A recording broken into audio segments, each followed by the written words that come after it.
Пан з вами. Читання Святого Євангелія поводле Матвія.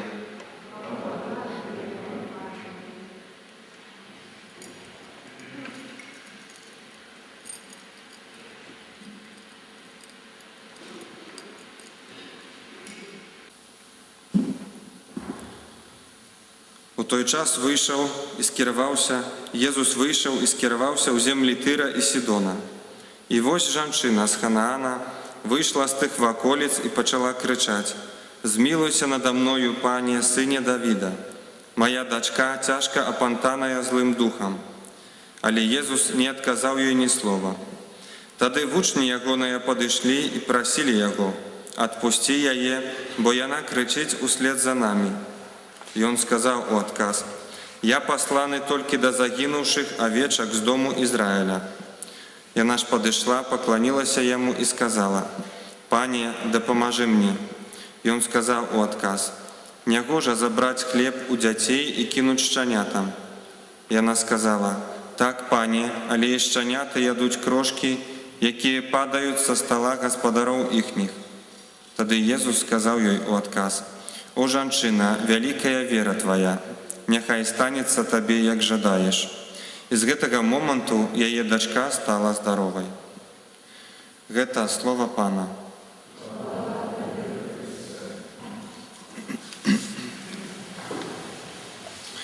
Милованы, на сьогоднішній день так само падрыхтаваны кароткі зварот, чи не на сьогоднішній день, увогуле, глядячи на події, які у нас відбуваються, зварот старшині конференції католицьких біскупів Білорусі, митрополита Мінсько-Могилевського арцибіскупа Тадеуша Кондрусевича до державних уладів Республіки Білорусь. Я звертаюся до діючого президента Олександра Лукашенки і до усіх, хто у нашій державі виконує уладу на різних узровнях. Наша батьківщина переживає складаний час, який, на великий жаль, уже озмрочений пролитою кров'ю, тисячами затриманих і жорстко збитих мирних жихарів, які хочуть ведати правду про президентські вибори, що відбулися 9 жнивня. Бог створив нас свободними. По-сапраўднаму свободними нас робить правда, каже Христос. Люди мають право ведати правду, яку нельга приносить у ахвяру, каб догодить чимсь політичним ці кон'юнктурним інтересам. Збавця вучить нас: «Нехай буде слово ваше так, так, не, а що звиш гэтага, тое ад злога». А дьявол – человекозабойца, и лгун, и батька хлусні. Пролитая кров на вулицях наших городов, збиття людей, які вийшли на мирні демонстрації, тому що хочуть ведати правду, жорстке обиходження з ними і утримання в нелюдських умовах у місцях зловолення – це тяжкий грех на сумлінні тих, хто віддає злочинні загади і чинить насилля. Усё гэта вядзе до дестабілізації і згубних поділів у нашому громадстві. Колькі часу, магчыма, нават не одно пакаленне спатрэбіцца для таго, каб загаіць нанесеныя знявагаю праўды раны, калі брат падняў руку на брата. Таму перад намі цяжкі і няпросты шлях пакаяння, духоўнага і маральнага ачышчэння, без чаго немагчыма пераадоленне грамадска-палітычнага крызісу. У імя такога неабходнага міру у нашай айчыне і нацыянальнай згоды я звяртаюся да дзяржаўных уладаў Рэспублікі Беларусь з заклікам распачаць канструктыўны дыялог з грамадствам, спыніць насілле і неадкладна вызваліць усіх затрыманых на мірных акцыях нявінных грамадзянаў. Няхай міласэрны Бог прыме ў сваё валадарства ахвяраў гэтай нацыянальнай трагедыі. Няхай аздаравіць параненых, няхай суцешыць смуткуючых, няхай адораць міралюбны і памяркоўны беларускі народ сваім супакоем. Няхай умацуе ў ім дар любові да бліжняга, каб добром перамагаць зло. Апякунка Беларусі, Маці Божая Буцлаўская, ахоўвай і абараняй нас.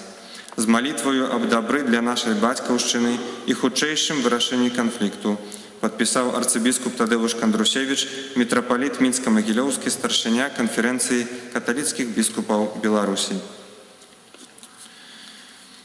Милованы, як арцыбіскуп падкрэсліў, так думаю, кожны з нас ужо не раз чуў гэты заклік і ў сваім сэрцы нават адчувалі заклік да няспыннай малітвы,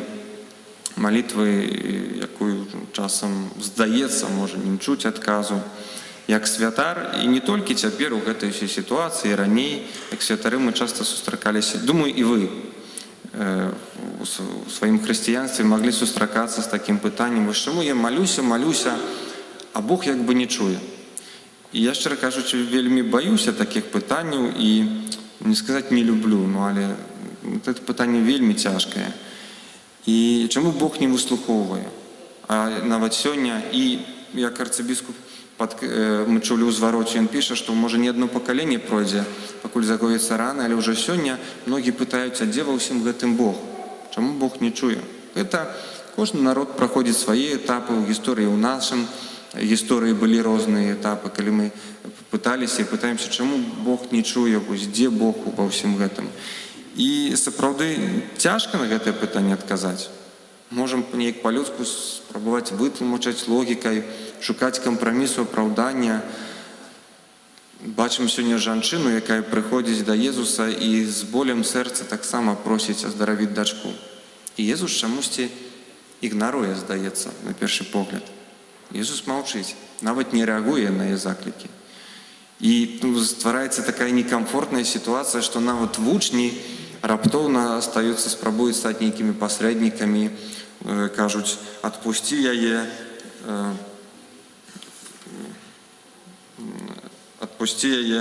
бо яна ўкрачыць след за намі. Як бы спрабуюць неяк залагодзіць гэтую напружанасць паміж патрабуючым чалавекам і Богам, які маўчыць.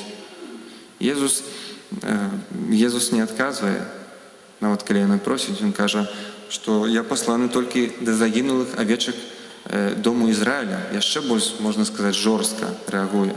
Але толькі здаецца.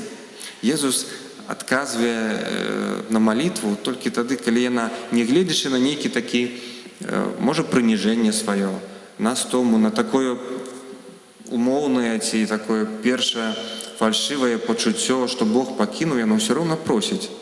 Калі яна сама да яго звяртаецца, уже падыходзіць, паказвае сваю веру, што нават шчаняты пад сталом. Яна не выступае да яго, што вось ты мне нешта Бог павінен, бо я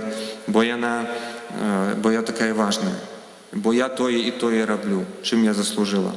Не, яна прыходзіць: Божа, я параўноўваю сябе са шчанятамі, проста давяраю тваёй вялікай міласэрнасці, Хрысте. Яна атрымоўвае гэта. І сапраўды такіх, я доўга думаў, што часта сустракаемся з такім пытаннем, чаму я малюся, а Бог не адказвае. Чаму Бог маўчыць? І сапраўды часам, можна сказаць, не ведаю. І як святар я крыху думаю, як многія святары з гэтым цяпер сустракаюцца, я крыху баюся будучыні. Дай Бог, што гэта хутка скончыцца, але таксама праз доўгія гады, нават пакаленні, будуць людзі задаваць пытанне, чаму так сталася, дзе Бог? І ўжо прыходзяць і па споведзі ў размовах і пытаюцца, як тут маліцца, як верыць, што мне рабіць як хрысціяніну. І нам, святарам, і вам, як хрысціянам, як веруючым, у сваіх сем'ях, у сваіх асяроддзях, таму што на вас, як на хрысціянаў, глядзяць тыя, з кім вы працуеце, вучыцеся, сустракаецеся, жывеце, будуць пытацца: вось чаму? Як можна верыць у Бога ва ўсім? І не заўсёды зможам знайсці адказ. Не заўсёды трэба, як вучні, спрабаваць быць нейкім тут пасярэднікам паміж Богам і чалавекам. Не трэба быць пасярэднікам. Часам, можа, проста варта сказаць: я не ведаю, але веру. Веру ў тое, што Бог побач з табою і што у гэты момант Бог церпіць разам з табой. Ён ведае, што такое цярпенне. І ў гэты момант, хоць гэта пакуль што не разумею, але адбываецца нешта вялікае, глыбокае, інтымнае паміж табой і Богам. Можа, сёння, калі мы так церпім, таксама адбываецца нешта вялікае, нешта такое вялікае паміж Богам і намі як народам. Напэўна, Бог не пакінуў. Бог неяк вядзе, Бог не можа ўплываць на выбары чалавека. Бог не можа парушыць нашу вольную волю, нават калі чалавек у гэтай вольнай волі нішчыць іншага. Але веру, што Бог кожнае зло можа выправіць на добро. Не можна перамагчы зло злом. Гэта трэба, мы учора казалі, калі было свята, прыгожае свята у Небаўзяця Божай Маці, што з самага вялікага зла Бог можа вывесці добро. Калі Бога прыбілі да крыжа, самае вялікае зло ў гісторыі чалавецтва. Бог з гэтага зрабіў самае вялікае дабро, нашае збаўленне. Сёння, калі мы бачылі столькі жорсткасці, зла, бачым таксама вялікую салідарнасць, як людзі дапамагаюць адзін аднаму, колькі ўжо нават каля Жодзіна, каля турмы, колькі валанцёраў, колькі проста адкрытых людзей, якія жадаюць дапамагчы адзін аднаму.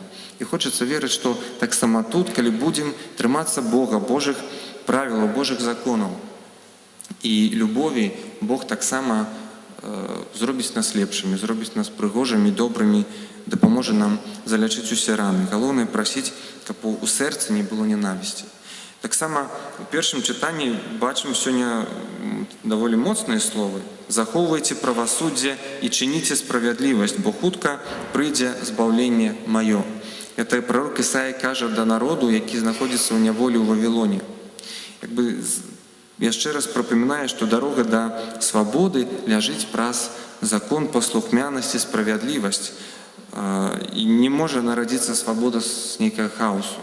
Свабода нараджаецца там, дзе ёсць выконванне закону, але закону Божага. Справядлівасць, мы сёння верым і просім таксама часта аб справядлівасці.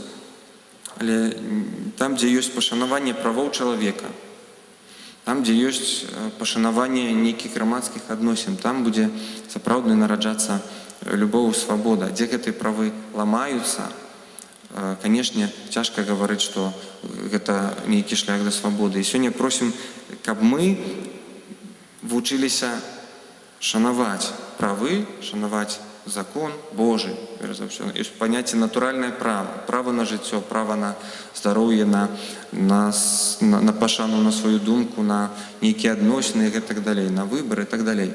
Шмат. Это право называецца натуральнае, пісанае ў сэрца чалавека, і для таго, каб яго шанаваць, не трэба яго устанаўліваць, ні дзяржава, ні ООН, ні нейкія дагаворы міжнародныя яго не ўстанавілі. Усе законы на ім абапіраюцца. Яно створанае проста спачатку. І не трэба быць веруючым, каб разумець, што кожны чалавек мае права на жыццё, на ўласнасць і гэтак далей. І вось калі мы бачым парушэнне гэтых правоў, але не адказваем гневам, злосцю, толькі адказваем любоўю, гэта будзе сапраўднае хрысціянства і тое, што лечыць раны.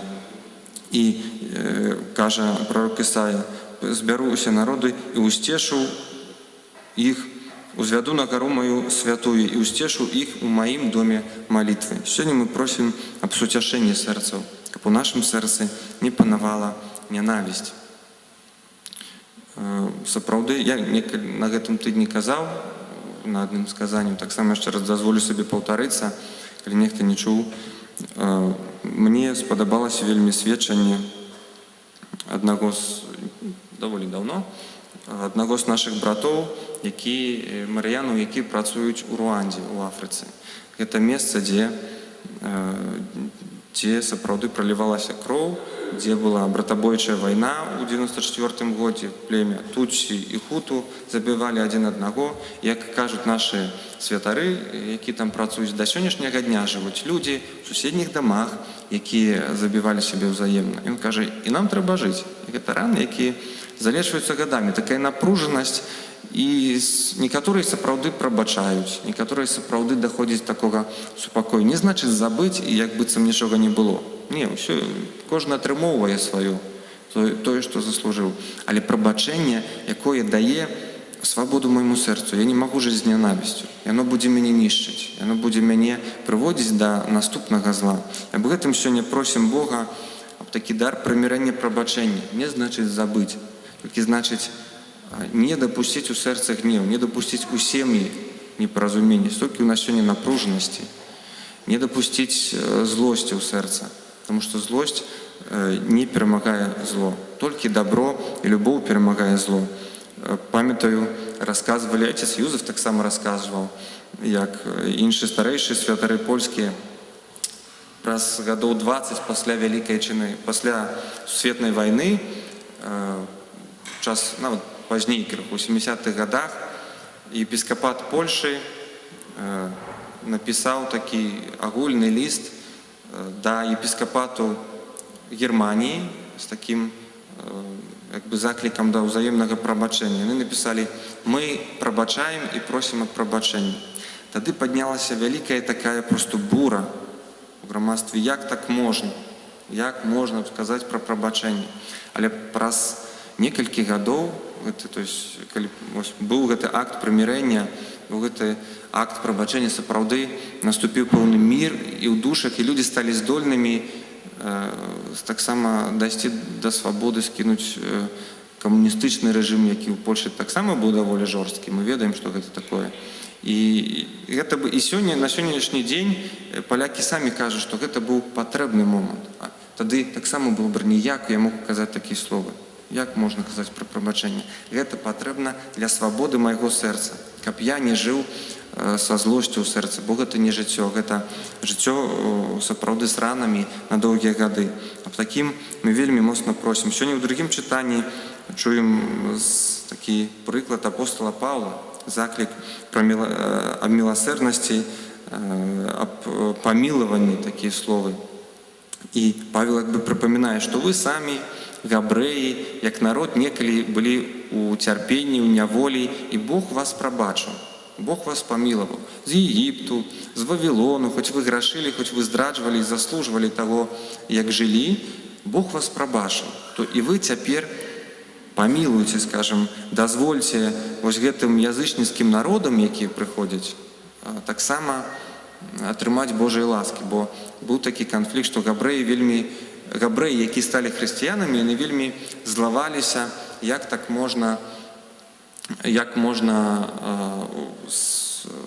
дапускаць гэтых язычнікаў, якія не жылі паводле Божых законаў, дапускаць да веры.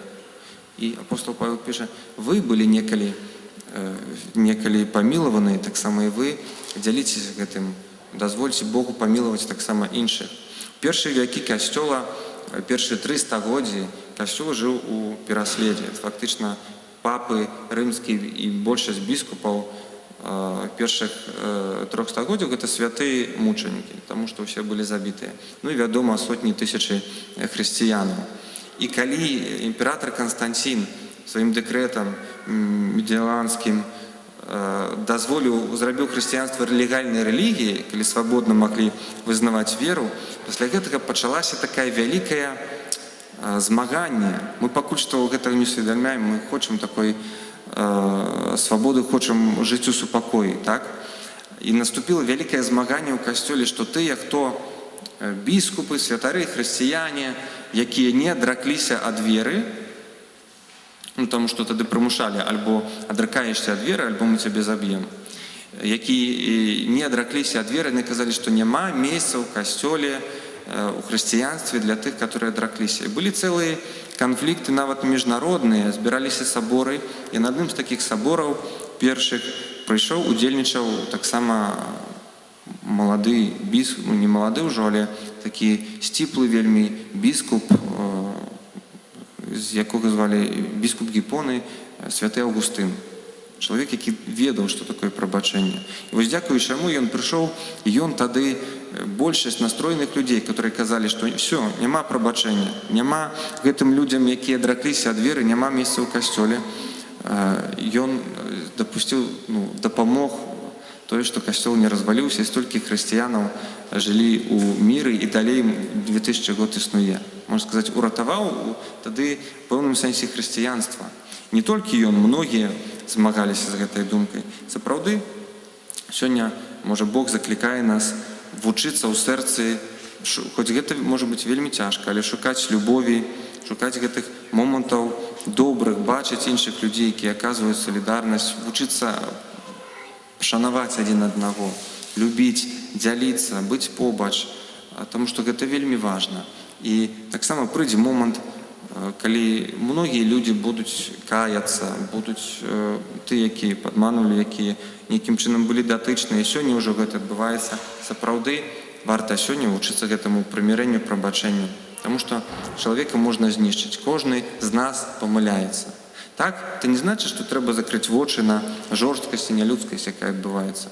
Все будзе, кожнаму дадзена будзе паводле таго, што заслужыў, дадзена Богам, дадзена, можа, нават людзьмі. Але нашыя сэрцы, як хрысціянаў, павінны быць чыстыя ад нянавісці. І не толькі для тых людзей мы павінны прабачыць. Яны прабачэнне прымуць, не прымуць, невядома. Это як у адносінах. Кожны з нас, думаю, меў досвед з такого, што я некаму павінен прабачыць у жыцці. Але гэта патрэбна для таго, каб я быў шчаслівы. Бо калі я жыву з крыўдай у сэрцы, я не смагу жыць поўным жыццём. І сёння бачым тое, што асаблівае, што нам сёння патрэбна, гэта малітва. Прыклад жанчыны, якая не боится молиться, не боится нават у гэтай молитве крыху такого прыніжэнню, і она просит так настойліва, калі выразна Езус як бы на першы погляд показвае, што не, ён нават ігнаруе яе, а яна просіць. І можа сёння нам трэба таксама такой сціпласці і пакоры, такой крыху умець аставіць на бок сваё я, аставіць на бок свае нейкія ідэі, як мне бачыцца. Вось я ўсё ведаю, разумею, толькі пакорна стаць перад Богом. Божа, ратуй, бо я сам не магу ні зразумець, ні прабачыць, бо я сам не магу ўжо вырашыць нейкія сітуацыі. Божа, ратуй, бо толькі ў Табе пакладаю надзею. І толькі такая сапраўдная малітва, яна будзе выслуханая. Бог нечаму хоча нас навучыць. Бог таксама любіць і церпіць разам з намі. Бог нас не пакіне. Але для гэтага патрэбна наша вера. І сапраўды патрэбны моцны давер Богу. Можа, дзякуючы таму, што мы дарозе, якую цяпер мы ідзем і перажываем, наша вера станецца мацней. Здаецца, я меў такое ўражанне, што пасля эпідэміі яна вельмі аслабла. Можа, цяпер ёсць шанс, што моя вера стане крыху мацнейшая. І я магу узмоцніць веру тых, хто вакол мяне, і, можа, дзякуючы гэтаму змагу нават уратаваць іх ад нейкага зла, ад няправільнага выбару. Амэн.